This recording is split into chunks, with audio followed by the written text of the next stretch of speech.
Hello, I'm Clayton Burch, State Superintendent of Schools. Each and every week during the pandemic, we've come talking about major issues that face our schools, our teachers, our children, our communities. And this week, we want to talk about college and career readiness. Even during the pandemic, we need to be looking forward to what our children want to do and how to get there and know the pathway to get there. We continue to focus here at the Department of Education on 3 E's: employment, enlistment, and education. Many of our students will participate in career technical education programs and leave high school with skills to go right into the workplace, straight into employment. Many of our students will choose the military and enlist. Others will be looking at that post-secondary opportunity and will focus on continuing education. And today, that's what we want to talk about. We actually want to talk a little bit about what post-secondary looks like and opportunities to all West Virginians as they look forward. And today I have a very, very special guest. Chancellor Sarah Tucker is here with us today. And Chancellor Tucker has got to be one of the most collaborative partners we have at the Department of Education when it comes to looking at children's futures and the future of West Virginia. So Chancellor Tucker, welcome. Thank you so much for having me here, Clayton. Appreciate it. So can you tell us a little bit about, first, let's talk a little bit about the Higher Education Policy Commission and your role. Sure. So I am the Chancellor of both the Higher Education Policy Commission and the Community and Technical College System. Those are the two organizations that oversee the 2-year institutions and the public 4-year institutions in the state of West Virginia. And so we serve basically to coordinate the institutions during this pandemic. That's been incredibly important. We meet with the presidents regularly, make sure that we're all playing from the same book, we have the same information, understand how to keep our campus communities safe. I'm really, really proud to be able to say that we do surveillance testing of 10% of our students, faculty, and staff every single week.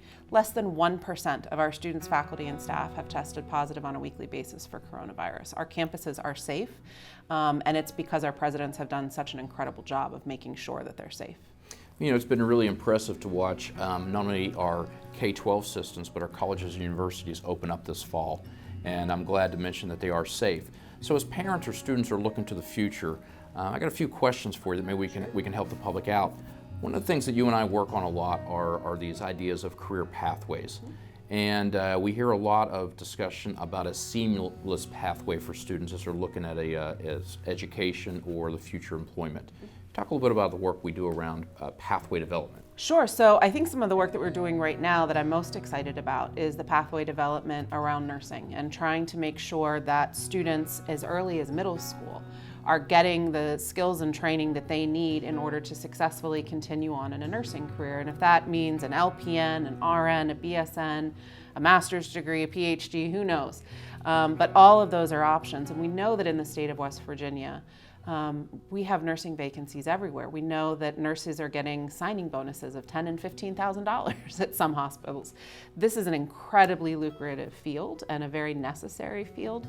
And so, as you know, you and I are co-chairing a committee to try to make sure that those pathways are available for all of our students from middle school all the way through college. And I think it's terrific work. I'm really proud to be doing it with you.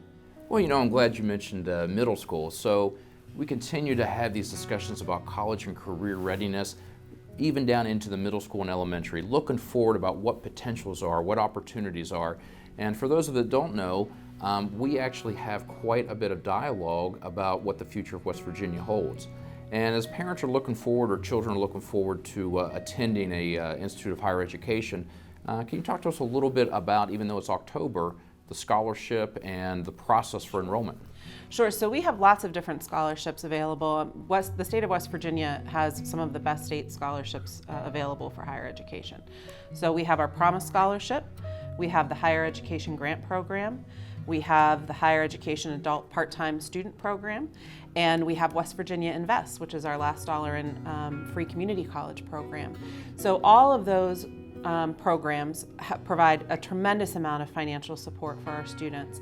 We are noticing right now that our applications aren't trending in the way that we have typically had them trend, and that's understandable, right? We're all doing so much more and doing things so differently than we've done them in the past. But the truth is that the future is going to happen, and at some point we're going to get through this pandemic, and our students need to be able to know that they have scholarships available to them and that they can go to college and that it's available to go to college. So while it's really, really challenging, and I get that, for everyone to think towards the future right now when we're so concentrated on the moment to moment, we can't lose sight of that, and our students can't lose sight of that. We can't let our students lose sight of that, because we'll lose them. We'll lose an entire generation of students to this pandemic if we don't try to make sure that everybody is planning for their future. So we're working hand in hand to make sure that our K-12 schools, as well as our 2-year institutes, our 4-year institutes, are as safe as possible, and that we continue to support those students and faculty at every avenue we can. So we'll make sure that we put on the screen all the contact information. And we can't thank you enough for being such a partner with the Department of Education and what you do for the children and teachers and the state as a whole. You're just one of the best partners we have. Well, thank you, Clayton. I feel exactly the same way about you. It is very true that we call each other more frequently than anyone would anticipate. It's wonderful to work with you. Thank you. Thank you very much.